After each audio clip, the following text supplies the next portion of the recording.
Selamat pagi pemirsa, saya Irwan Saragih akan menemani Anda dengan beragam informasi terkini, di antaranya.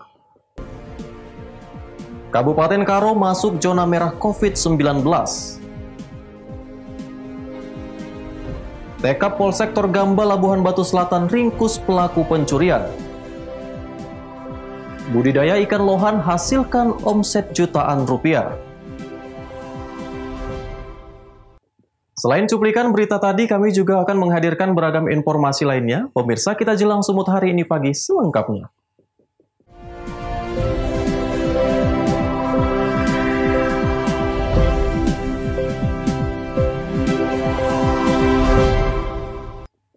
Pemirsa, pasca ditetapkan 7 orang positif terjangkit COVID-19 berdasarkan hasil swab test, kini wilayah Kabupaten Karo dinyatakan masuk zona merah. Untuk itu, gugus tugas percepatan penanganan COVID-19 Kabupaten Karo mengimbau masyarakat untuk tetap menerapkan protokol kesehatan.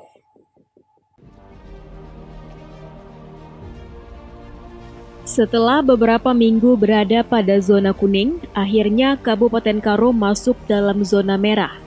Hal ini ditetapkan oleh gugus tugas percepatan penanganan COVID-19 Kabupaten Karo pasca 7 orang dinyatakan positif COVID-19. 7 pasien positif berdasarkan hasil pemeriksaan kesehatan oleh gugus tugas percepatan penanganan COVID-19 Kabupaten Karo yang sebelumnya sudah dilakukan pemeriksaan kesehatan kepada 26 orang yang terindikasi terjangkit COVID-19.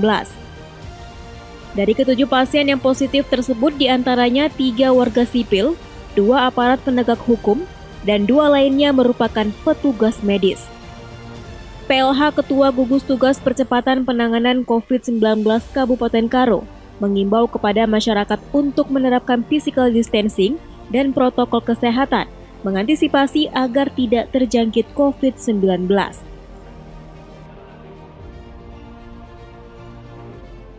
Berhubungan dengan sudah terpaparnya yang almarhum yang lebih kurang 10 hari yang lalu.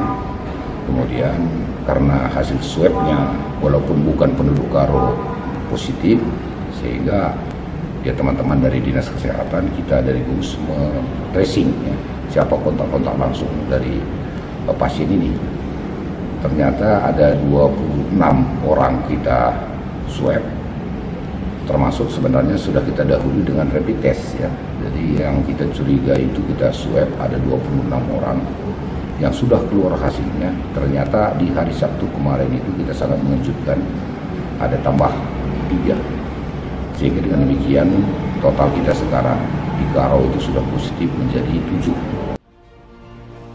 Masyarakat diimbau untuk tetap waspada dan tetap menerapkan physical distancing, memakai masker, jaga jarak, mencuci tangan dengan bersih, dan menjaga kesehatan untuk memutus mata rantai penyebaran COVID-19.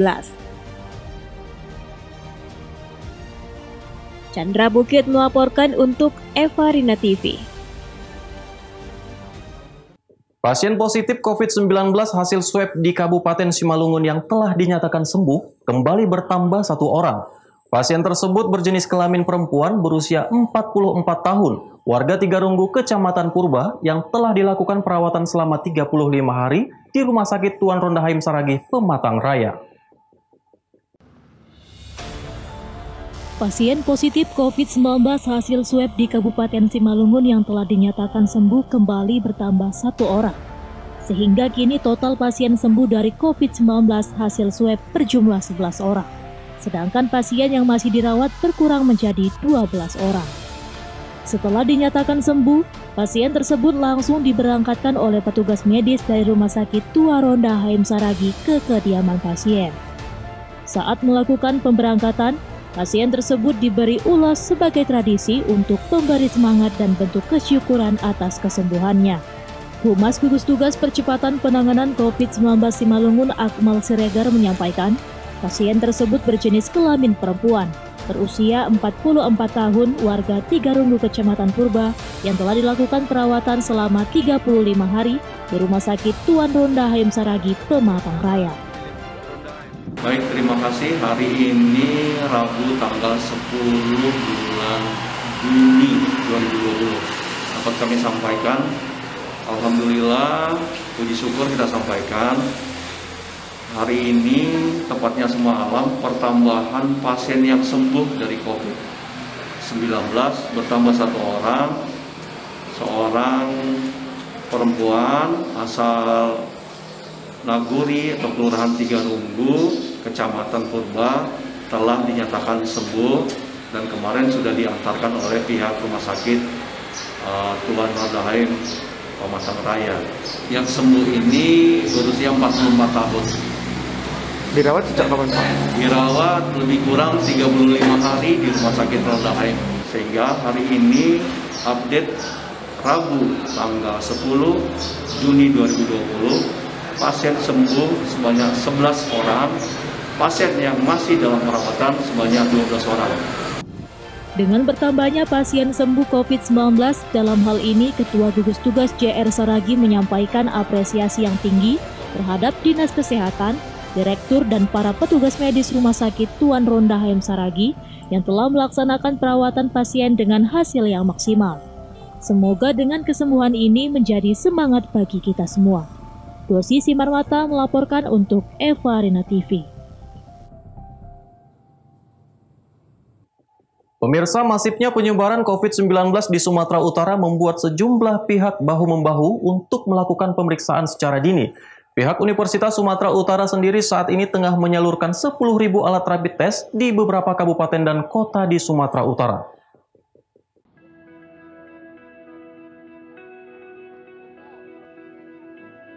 Rapid test massal terus digelar di sejumlah daerah di Sumatera Utara, baik dari pihak pemerintah maupun dari pihak swasta. Rumah Sakit USU sendiri sudah 2 hari menggelar rapid test massal secara drive-thru di pelataran parkir RSUSU Jalan Dr. Mansur Medan. Sebanyak 5.000 alat rapid test disiapkan untuk masyarakat Kota Medan yang ingin melakukan rapid test secara gratis dan tanpa harus ribet. Cukup hanya dengan di dalam kendaraan saja. Selain itu, Rumah Sakit USU juga akan menyalurkan sebanyak 10.000 alat rapid test yang merupakan sumbangan dari pihak ketiga dan akan didistribusikan ke sejumlah kabupaten dan kota yang ada di Sumatera Utara. Rektor Universitas Sumatera Utara Runtung Sitepu yang juga mengikuti rapid test menjelaskan pihaknya menyalurkan seluruh bantuan dari pihak manapun untuk didistribusikan ke masyarakat. Barang habis pakai yang kita gunakan untuk kegiatan ini juga adalah bantuan dari pihak ketiga. Jadi bukan dana universitas, sehingga tentu kita salurkan sesuai dengan niat dari si donatur atau si penyumbang itu bahwa dia memang ingin membantu masyarakat. Jadi banyak donatur yang telah memberikan sumbangan kepada Universitas Sumatera Utara, baik berupa reagensia, kemudian alat rapid test dan berbagai APD-APD yang diserahkan, itu tidak pernah satu pun kita lakukan komersialisasi di sini. Gratis datangnya, gratis kita berikan kepada masyarakat. Dari ratusan yang mengikuti rapid test selama 2 hari ini, belum ada satupun yang hasilnya reaktif. Jika ada warga yang hasilnya dinyatakan reaktif, akan langsung dilakukan swab test di Rumah Sakit USU.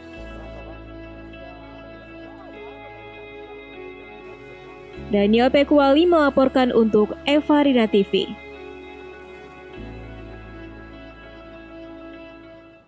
Pemirsa, Sumut hari ini masih akan kembali sesaat lagi. Tetaplah bersama kami.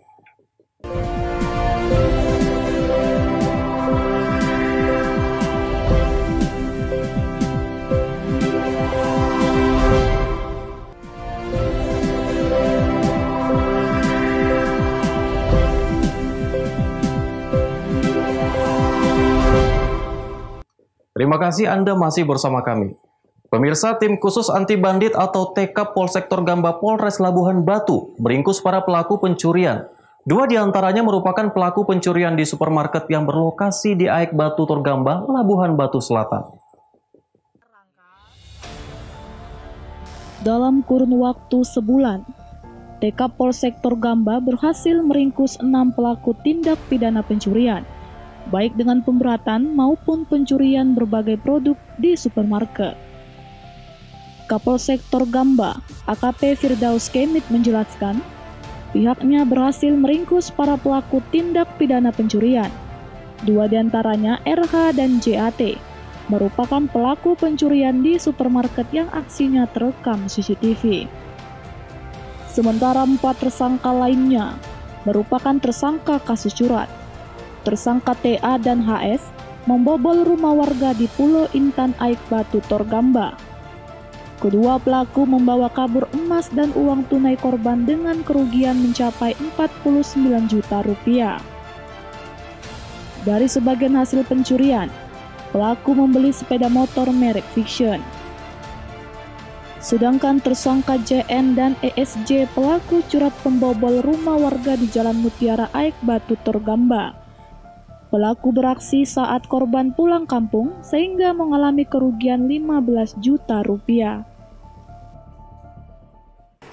Kami Polsek Torgamba akan melaksanakan press release pengungkapan kasus yang sudah dilakukan unit reskrim Polsek Torgamba selama sebulan terakhir ini. Polsek Torgamba berhasil mengungkap kasus pencurian Alfamart yang dilakukan oleh RC dan Ja, yaitu dengan modus dia pura-pura belanja ke Alfamart dan mengulangi perbuatannya.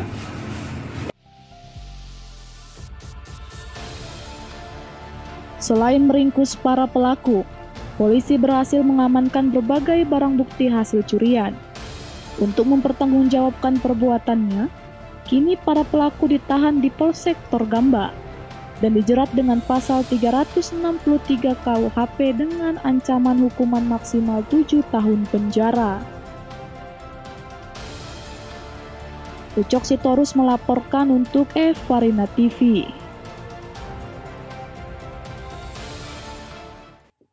Awal Juni 2020, Satuan Narkoba Polres Tapanuli Selatan berhasil meringkus 21 orang tersangka penyalahgunaan narkoba dari Kabupaten Tapanuli Selatan dan Padang Lawas Utara. Satu di antaranya tersangka merupakan kepala desa yang masih aktif di Kecamatan Dolok, Kabupaten Padang Lawas Utara.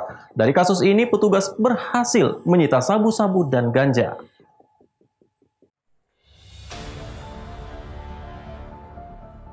Inilah 21 tersangka penyalahgunaan narkoba yang berhasil ditangkap Satuan Reserse Narkoba Polres Tapanuli Selatan periode awal hingga pertengahan bulan Juni 2020 ini. 2 orang di antara tersangka ini merupakan pengguna ganja, sementara 19 orang lainnya merupakan pengguna sabu-sabu. Kapolres Tapanuli Selatan AKBP Roman Sumaradana mengatakan, para tersangka merupakan pengguna aktif narkoba di lingkungan masing-masing. Mereka ditangkap dari Kabupaten Padang Lawas Utara dan Kabupaten Tapanuli Selatan. Dari penangkapan 21 orang tersangka ini, petugas berhasil mengamankan 3,4 gram ganja, 2,3 gram sabu-sabu, sejumlah uang tunai serta telepon seluler yang dipergunakan para tersangka untuk bertransaksi narkoba.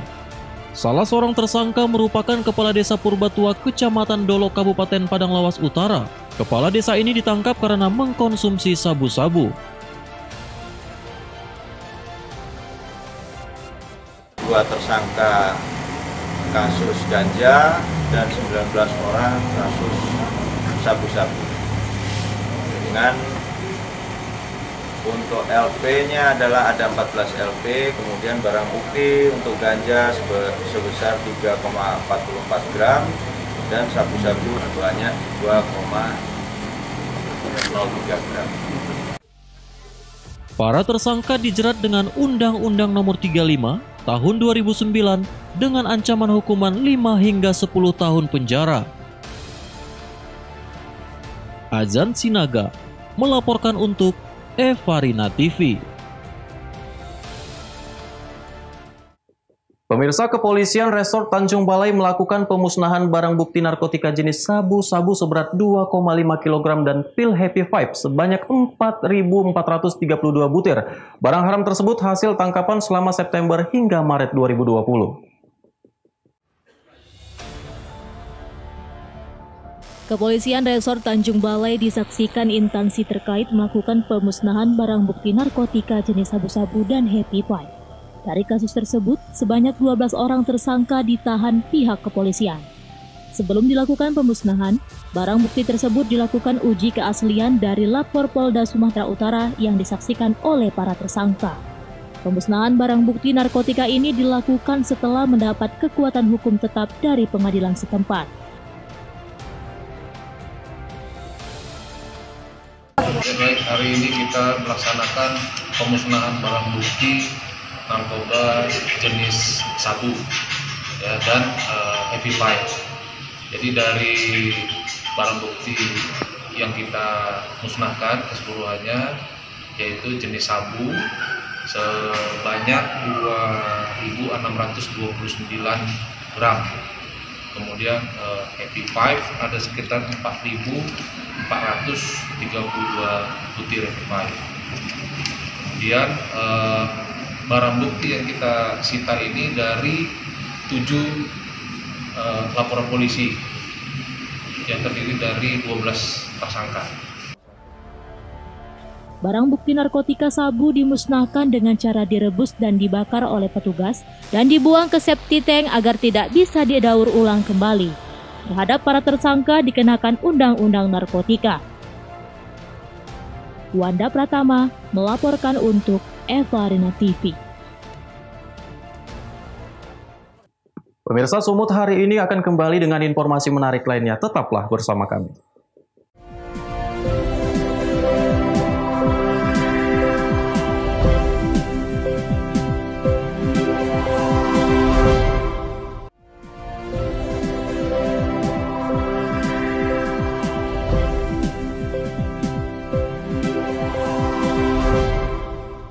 Terima kasih Anda masih bersama kami. Pemirsa, sidang perkara pembunuhan berencana terhadap Hakim Jamaluddin di Pengadilan Negeri Medan memasuki agenda tuntutan. 3 terdakwa masing-masing dituntut dengan hukuman penjara seumur hidup. Jaksa penuntut umum dalam persidangan di Pengadilan Negeri Medan membacakan tuntutan kepada Juraida Hanum yang merupakan istri dari almarhum Jamaluddin serta 2 terdakwa lain yang turut dalam aksi pembunuhan itu.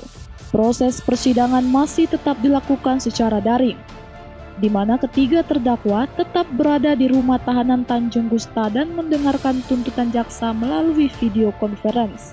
Dalam tuntutannya, jaksa menyatakan terdakwa Juraida Hanum telah terbukti melakukan pembunuhan berencana yang dijerat dengan pasal 340 junto, pasal 55 ayat 1 KUHP.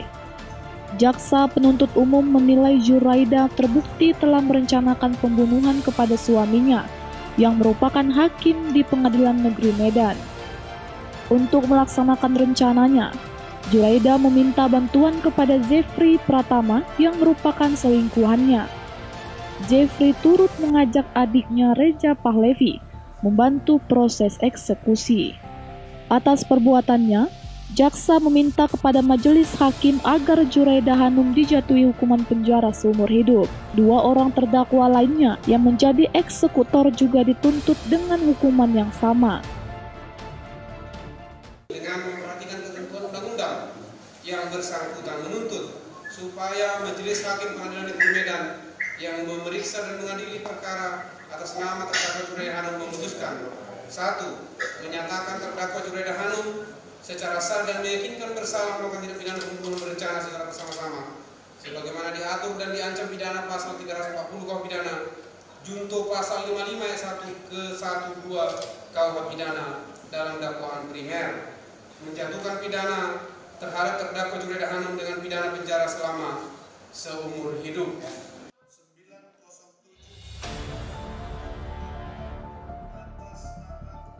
Sidang akan kembali dilanjutkan minggu depan dengan agenda pembelaan dari para terdakwa. Daniel Pekuali melaporkan untuk Eva Arena TV.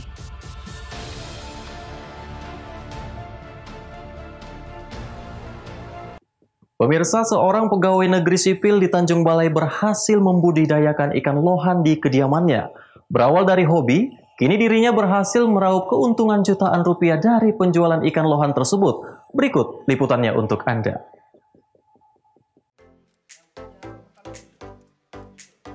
Nijam, warga Jalan Husni Tamrin, Kelurahan Pahang, Tanjung Balai, Sumatera Utara ini membudidayakan ikan lohan di rumahnya.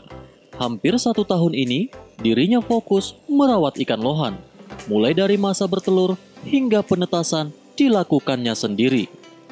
Lelaki yang bekerja sebagai ASN ini juga rutin mempromosikan ikan lohan kepada para tetangga dan para pelanggan. Tak disangka, berawal dari hobi, kini dirinya telah meraup keuntungan jutaan rupiah dari penjualan ikan lohan. Ada kawan saya di Medan ya kan, dia punya farm, punya peternakan lohan besar. Investasi dia yang besar. Jadi saya tanya budget penghasilan dia per bulan itu 50 juta, tapi dia di rumah aja gitu, nggak kemana-mana, tapi bisa menghasilkan. Harga mulai dari anakan, dari yang 50.000 sampai yang harga 4 juta. Ikan lohan warna-warni ini ia jual mulai dari Rp5.000 hingga Rp5 juta, tergantung ukuran dan jenis ikan lohan. Hingga kini pemesanan ikan lohan milik Nizam sudah sampai ke wilayah Aceh dan wilayah lainnya di Sumatera Utara. Bagi masyarakat yang ingin membudidayakan ikan lohan, proses pemeliharaannya tidak susah dan terbilang mudah. Dirinya juga menambahkan bahwa membudidayakan ikan lohan bisa mengisi waktu di tengah pandemi COVID-19. Wanda Pratama melaporkan untuk Evarina TV. Pemirsa, informasi tadi sekaligus mengakhiri pertemuan kita dalam Sumut hari ini pagi. Saya Irwan Saragi mewakili kerabat kerja yang bertugas pamit undur diri dari hadapan Anda. Terima kasih atas kebersamaannya dan sampai jumpa.